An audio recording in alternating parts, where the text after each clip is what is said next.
Afin de soulever les problèmes liés à la construction dans notre vie d'aujourd'hui, au XXIe siècle, le système de la préfabrication prend de l'ampleur.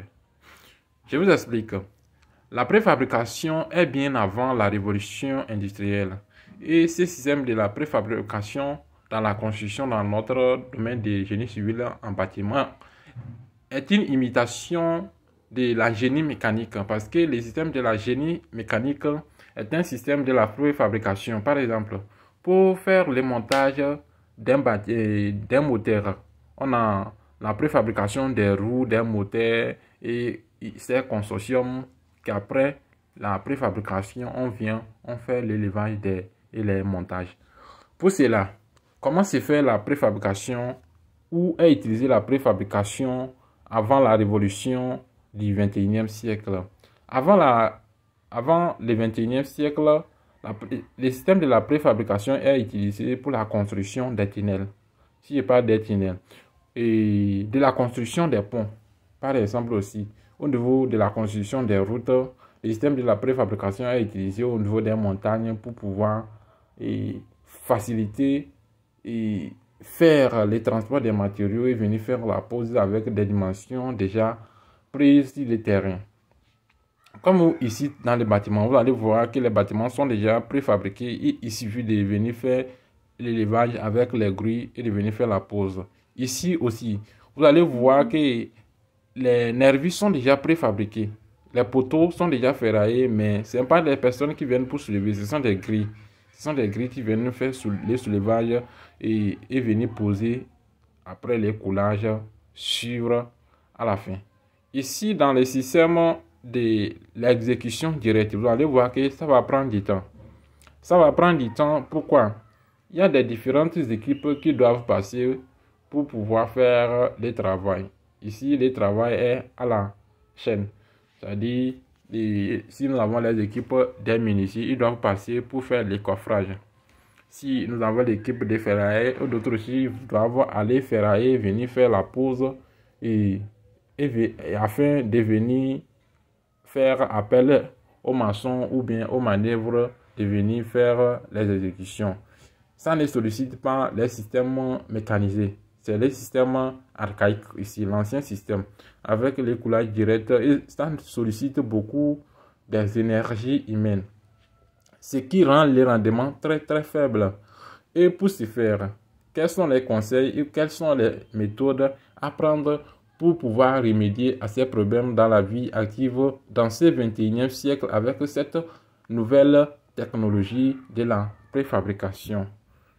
Et comme je suis en train de l'expliquer, le système de la préfabrication, c'est un système qui permet le moulage, de façonner un élément déjà pris des dimensions réelles sur le terrain et de venir faire le moulage. C'est-à-dire il y a déjà les caisses et les ferrailles sont déjà uniformisés, ça respecte toutes les normes possibles parce que c'est un système qui permet de faire des vérifications et des contrôles de la réception par un laboratoire qui est sollicité de faire suivre les éléments qui sont en train d'exécuter, ou bien ça nécessite la présence d'un technicien sur les lieux afin de donner les OK, d'approuver si les travaux sont bien et belles en forme comme l'a demandé le maître d'ouvrage ou les laboratoires ou les bureaux d'études.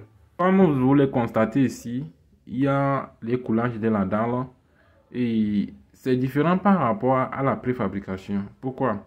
Les nervis sont bien vérifiés, sont bien taillés, sont bien positionnés et ne nécessitent pas beaucoup de réglages. Ici, par exemple, ils sont en train de travailler, ils ont arrêté les travaux. Pourquoi? Parce qu'ils voient que la dalle est uniforme. Ce n'est pas uniformisé, c'est déformé. Donc, ils doivent faire quelques réglages encore. Or, si c'est un système de la préfabrication, les nervis sont bien posés.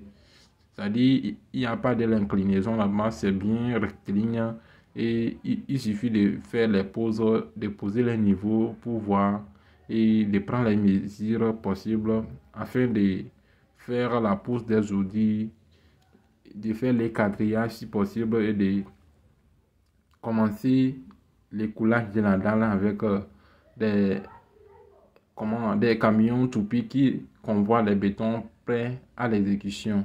Or ici, c'est eux-mêmes qui doivent venir faire la préparation du béton. La préparation du béton direct sur le terrain. Par exemple, ici, ils sont en train de préparer les bétons direct afin de pouvoir couler les poutres ou bien les poutrelants en action. Donc, c'est qui ne permet pas la rigidité du béton. C'est-à-dire, le béton ne rigide pas beaucoup parce qu'il y a beaucoup l'exposition au vent. Pourquoi? Après la fabrication du béton, il y a les transports. C'est-à-dire, les vents avec, ou bien c'est la pluie, ou bien c'est la température, ça diminue la résistance du béton. Ce qui diminue la qualité des matériaux en question. Or que si c'était le système de la préfabrication, comme je l'ai dit, c'est bien sécurisé, c'est bien protégé et il n'y a pas que les bétons perdent sa résistance ou bien les bétons n'est pas mal fait ou certaines difficultés majeures comme on peut le dire.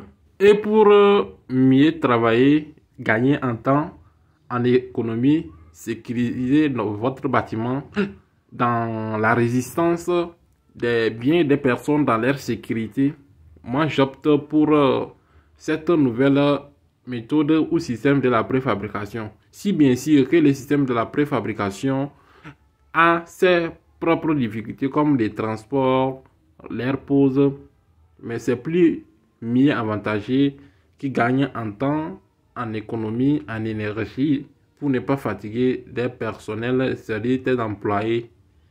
En tant qu'employé, il ne faut pas fatiguer tes employés pour pouvoir travailler dans des longs termes avec eux. Vous voyez, non? Donc, ici, par exemple, ils sont en train de travailler sur la fondation. Et qu'est-ce qu'ils font? Ils ont creusé des puits. Ce sont des fondations profondes. Et des fondations profondes nécessitent des pieds préfabriqués. C'est-à-dire, on fait des injections. On peut faire l'écoulage direct. Mais l'écoulage direct, ils n'ont pas adopté ça ici. Parce qu'ils voient que ça prend du temps. Donc maintenant, ils ont préfabriqué les pylônes. Donc les pylônes là sont transportés sur les chantiers. Et maintenant, pour faire la pose, ils sont obligés d'amener de la grue pour faire la pose. Et la grue est en train de travailler en amont et en aval. C'est-à-dire, ça tourne comme, comment dire, les tractopelles qui sont en bite et qui travaillent en arrière et en avant sur le site. Donc, c'est ce même système qu'ils sont en train d'adopter ou bien de faire avec sur le site afin de gagner en temps. C'est-à-dire de sécuriser la résistance du bâtiment, la sécurité des biens et des personnes, des matériaux. Donc, c'est un peu ça. J'ai dit, je vais essayer de partager avec vous.